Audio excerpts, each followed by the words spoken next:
भागवत सुनने से मिलेगा क्या भाई, कछु पता तो हो। हम लोग शादी में जाते तो सेल्फी खिंचती तो फायदा होता ना, रसगुल्ला मिलता तो फायदा होता ना। अच्छा कलयुग का आदमी बिना बिना फायदे के कहीं जाता है? जाता कहीं? बताओ जाता कहीं? कितने जाता? कितने कहीं? अच्छा कहीं कहीं? अच्छा तूने 11 बेटियां घर सजाओ तो कहे की नहीं सजाओ तो? अच्छा बहुत बुरा सजाओ तो, लेकिन तुम नहीं बढ़िया सजाया था। इस बेटी ने, अंजलि बिटिया ने, इसकी टीम ने बड़ी सुंदर मेहनत की थी। और आप लोग विश्वास मान करके हैरान रहेंगे, एक भी रुपए सजाने का एक भी रुपए नहीं लिया। जब वो बेटियां बाहर निकली तो लोगों के दिमाग खराब होते, उनके दूल्हा खुद अपनी घर वाहियां खानी छीन पा रहे थे। धन्य है वैसे हमें लोग, हम ब्यूटी पार्लर वान का श्राप देते, लेकिन आज आशीर्वाद देते तुम्हें खूब आगाई बढ़ो। इस बिटिया ने खूब मेहनत की, सुबह से खूब अच्छे से सजाया। अब भागवत सुनने से होगा क्या? श्रीमद् भागवतम शास्त्रम कलो सच्चिदानंद रूपाय विश्वोत्पत्त्यादि है तापत्रय विनाशाय श्री कृष्णाय वयम् नमः। सच्चिदानंद रूपाय भागवत के महात्मा का ये पहला श्लोक है। सत चित धन आनंद। सत किसे कहते हैं?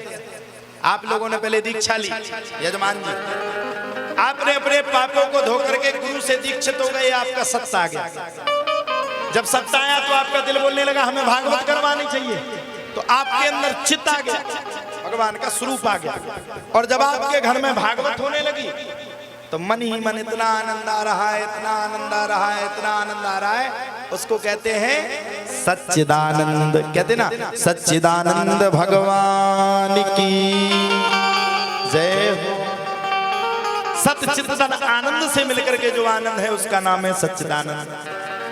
रूपाय विश्वोत्पत्त्यादि हेतवे। विश्व की उत्पत्ति कौन करता है पहले ये बताओ, कौन करता? कछु जने तो कह रहे हम ही खुद करा, भगवान करते। पालन कौन करता? भगवान। और नरसंहार कौन करता? भगवान। 2020 में आओ तो कोरोना, अबे फिर आगो दिल्ली में आज कई मामले निकले। जो बुकरियां मुसीका लगाती वे मुसीका अपन उन्होंने लगाए पे काट, पहले बुकरियां खाने लगा देती, मुसीका कर जावे खज्जू ना कच। तो विश्वोत्पत्त्यादि हेतु विश्व की उत्पत्ति पालन संहार ये भगवान के हाथ में है। और सुनो तापत्रय विनाशाय श्री कृष्णाय वयम् नमः। भगवान चाहे तो आप लोग कितना काम काज में बिजी रहना, कितना घर भगना, अगर भगवान चाहेंगे 1 मिनट में आपकी सांस को रोक देंगे, यही मर जाओगे 1 मिनट में।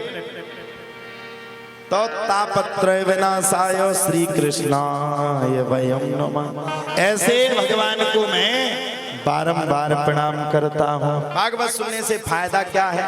शृणु नारद वक्ष्यामो विनम्राय विवेकिने गंगा द्वार समीपे तु तटमानंद नामकम्। शृणु नारद वक्ष्यामो विनम्राय विवेकिने। गंगा के द्वार पर एक आनंद नाम का तट था। एक बार की बात है, नारद मुनि तीनों लोकों में विचरण करते हुए पृथ्वी लोक में आए। उन्होंने सोचा कि भगवान का भजन भी मैं कर लूं, तो कहां पहुंचे? पुष्करम च प्रयागम च काशीम गोदावरीम तथा हरि क्षेत्रम कुरुक्षेत्रम श्रीरंगम सेतुबंध।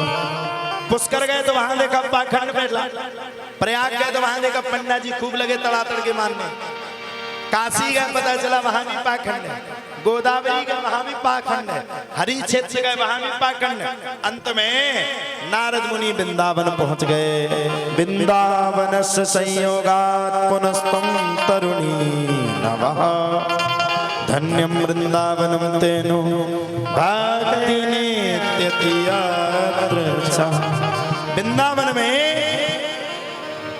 जब भैया जब वृंदावन के समीपस्थ जाकर के नारद मुनि पहुंचे तो वहां उन्होंने देखा कि एक देवी बैठी और दाएं और बाएं बगल में 2 उसके पुत्र बैठे।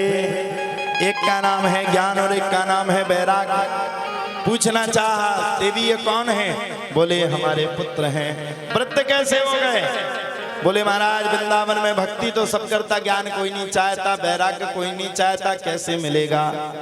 नारद मुनि कहते हैं ऋषियों से मैंने सब कुछ सुना, वेद सुने, शास्त्र सुने, पुराण सुनाए, लेकिन ये जीवित नहीं हुए। तब तो नारद मुनि से कहा इनको लेकर के आओ और भगवान की कथा सुनाओ। अब तो भैया बैठ करके नारद मुनि ने भक्ति के दोनों पुत्रों को जैसे ही कथा सुनाई, सो 7वें दिन दोनों पुत्र ताता थैया करते हुए नृत्य करने लगे। भक्ति सुतौ तो तरुणी गृहीत्वा प्रेमई के रूपा सहसा विरासी। श्री कृष्ण गोविंद हरे मुरारी नाथेति नामा निमुहुर्वदन्ति। नारद मुनि भी आश्चर्यचकित होकर के देखते पड़ गए।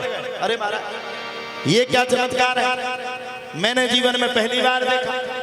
भागवत की कथा मात्र सुनने से इनका उद्धार हो गया।